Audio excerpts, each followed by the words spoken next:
Gente, graças ao altíssimo poder difusor da internet, todos já tomaram ciência do evento do avião, né?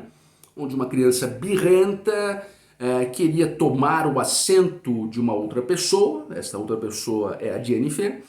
E a Jennifer, né, ali com total, absoluta e restrita razão, não cedeu a essa veleidade da criança birrenta.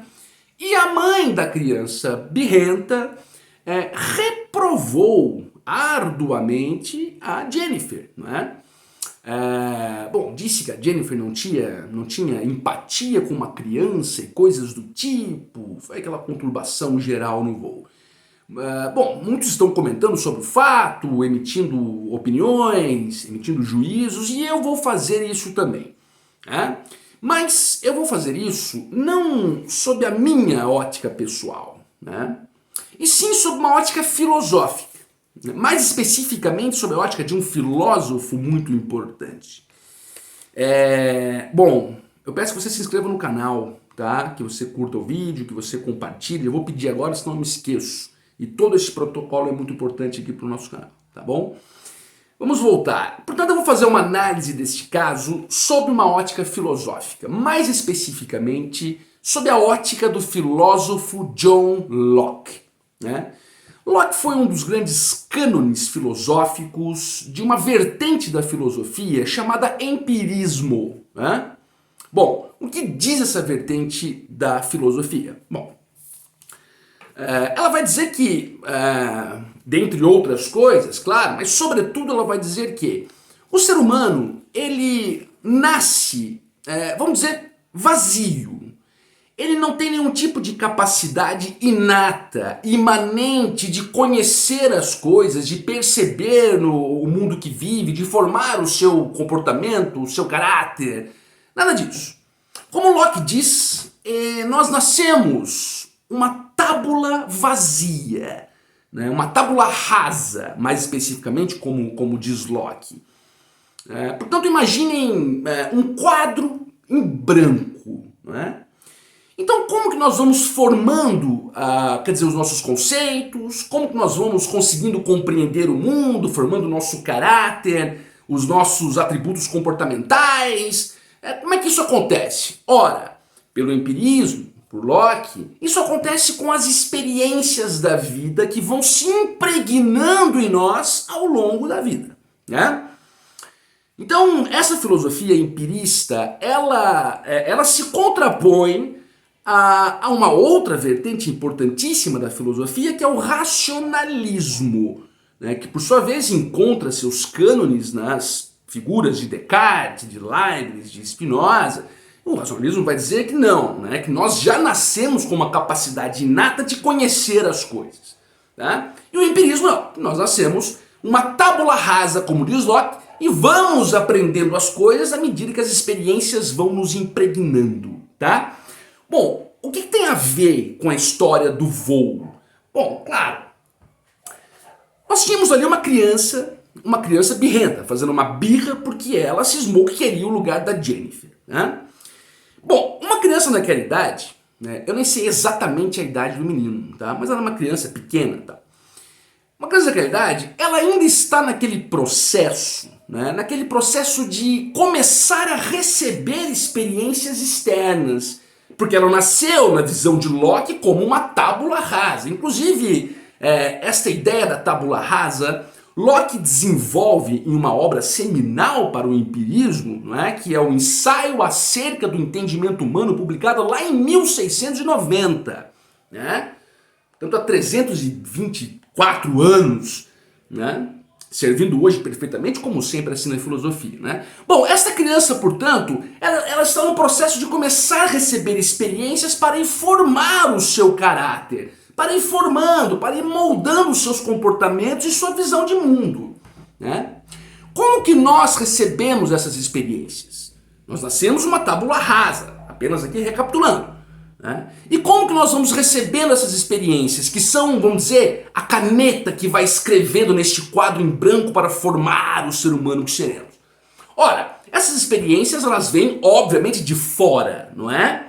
Ela vem do convívio social, ela vem do que vai acontecendo, do que a pessoa vai vendo e tal, mas sobretudo essas experiências, elas vão sendo impregnadas na criança, na pessoa, por algumas instituições muito importantes. Por exemplo, a igreja, a própria sociedade em si, pelos costumes e tal, e mais especificamente ainda pela família, né? E mais especificamente ainda pelo pai e pela mãe, que são os autores daquela criança, portanto possuem autoridade sobre ela. Então essas crianças vão receber sobretudo as experiências do mundo por meio de seus pais.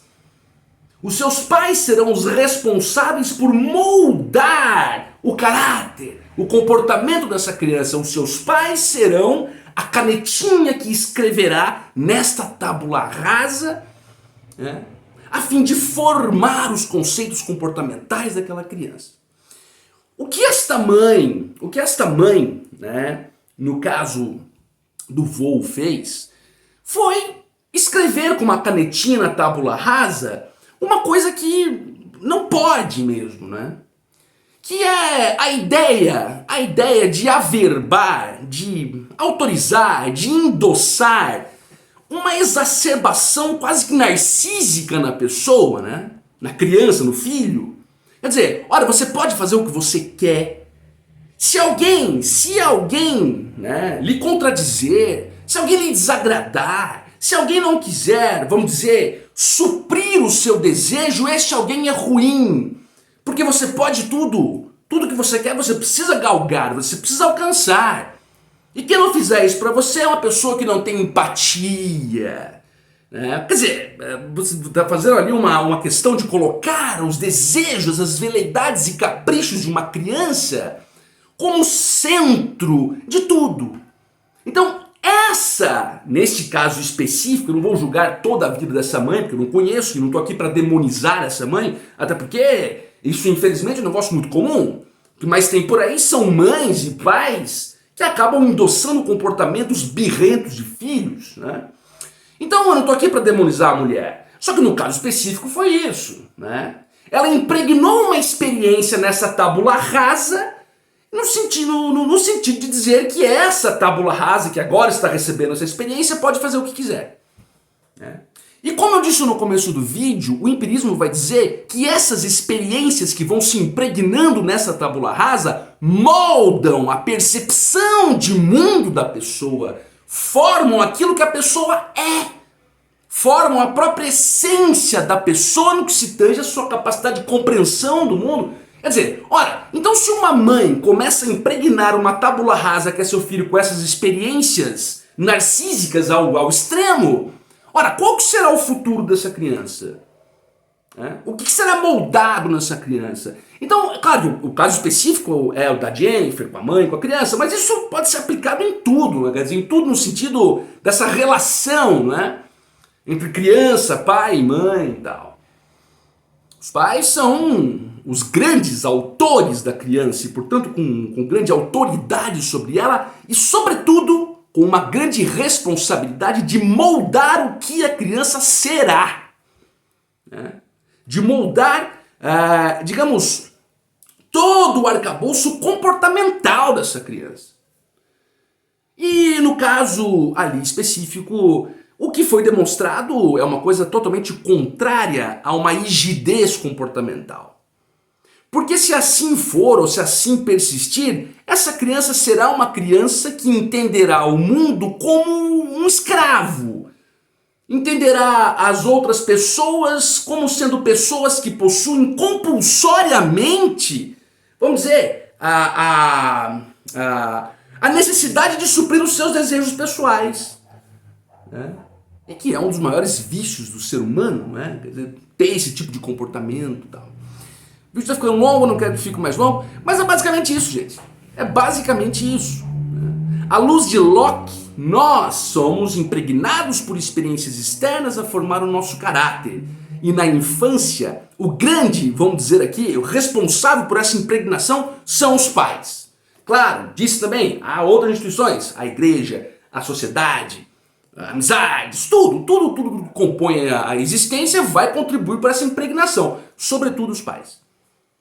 Então aqui fica essa análise filosófica sobre o tema, espero que tenham gostado, curtam o vídeo, se inscrevam no canal, comentem, compartilhem, façam todos aqueles protocolos do YouTube por obséquio, isso ajudará muito o nosso canal, tá bom? Muito obrigado, até a próxima.